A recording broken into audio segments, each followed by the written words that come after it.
So my tea cabin is just about ready for finish.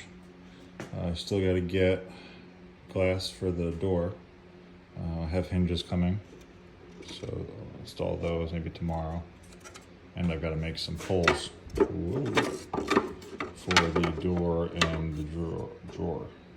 Just doing like a little knob here and another one here. But I was originally going to do a dye on this, something like this, maybe a little darker.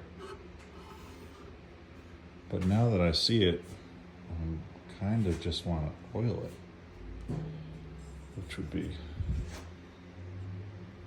like that.